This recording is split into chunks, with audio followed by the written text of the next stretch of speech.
সম্মানিত মৎস্যচাষী ভাইরা, আরও একটি নতুন ভিডিওতে স্বাগতম জানাচ্ছি এবং আজকের ভিডিওতে কিছু গুরুত্বপূর্ণ কিছু কথা বলবো।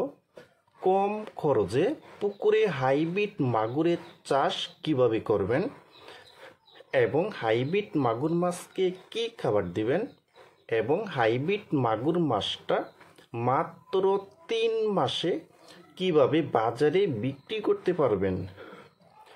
তা ভিউয়ার্স, আজকের ভিডিওটা আমি সম্পূর্ণ দেখাবার চেষ্টা করব। আর আমাদের ভিডিও যদি ভালো হয় এবং ভালো লাগে তাহলে আমাদের ইউটিউব চ্যানেলটা সাবস্ক্রাইব করে রাখবেন পরবর্তীতে নতুন নতুন ভিডিও পাওয়ার জন্য। ভিউয়ার্স, এখন আপনি লক্ষ্য করে দেখতেই পারছেন, এটা হলো অরিজিনাল চকলেট কালারের হাইব্রিড মাগুর মাছের পোনা। দেখেন ভিউয়ার্স, এই মাছটার সাইজ হলো পুরা 5 ইঞ্চি সাইজের পোনা এবং এই হাইব্রিড মাগুর মাছটা কিন্তু 100 পিসে 1 কেজি হবে। দেখেন ভিউয়ার্স, এখন যে আমরা যে খাবারটা দিচ্ছি এই খাবারটার নাম হলো নারিশ 0.4 মিলি। আমি আবার বলে দিচ্ছি, নারিশ 0.4 মিলি। দেখেন ভিউয়ার্স, এই খাবারটা কিন্তু হাইব্রিড মাগুর মাছে খেতে কিন্তু খুব পছন্দ করে। দেখেন ভিউয়ার্স, এখন আমরা বলবো কম খরচে পুকুরে কিভাবে হাইব্রিড মাগুরের চাষ কিভাবে করবেন।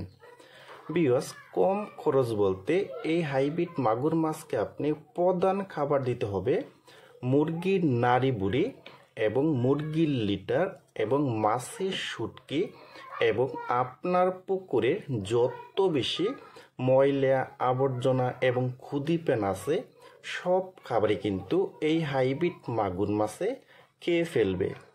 দেখেন ভিউয়ার্স, আর এই হাইব্রিড মাগুর মাছটা কিন্তু মাত্র 3 থেকে 3.5 মাসের ভিতরে প্রতিটি মাছের ওজন আনতে পারবেন 1 কেজি 200 থেকে 300 গ্রাম হবে কিন্তু। দেখেন ভিউয়ার্স, আর আমাদের এখানে কিন্তু এখন বর্তমানে যে হাইব্রিড মাগুর মাছের যে পোনাগুলি আছে এটি কিন্তু 50টা লাইনের হাইব্রিড মাগুর মাছের পোনা আছে এবং 100 লাইনের 200 লাইনের 300 লাইনের পোনা কিন্তু এখন আমাদের কাছে পর্যাপ্ত পরিমাণ পোনা কিন্তু রয়েছে কিন্তু। দেখেন ভিউয়ার্স, আর আপনারা যারা ভালো মানের হাইব্রিড মাগুর মাছের পোনা খুঁজতেছেন কোনো জায়গায় পাচ্ছেন না, তারা আমাদের স্ক্রিনে অথবা ইনবক্সের নাম্বারে যোগাযোগ করে আমাদের কাছ থেকে সংগ্রহ করে অবশ্যই নিতে পারবেন। দেখেন ভিউয়ার্স,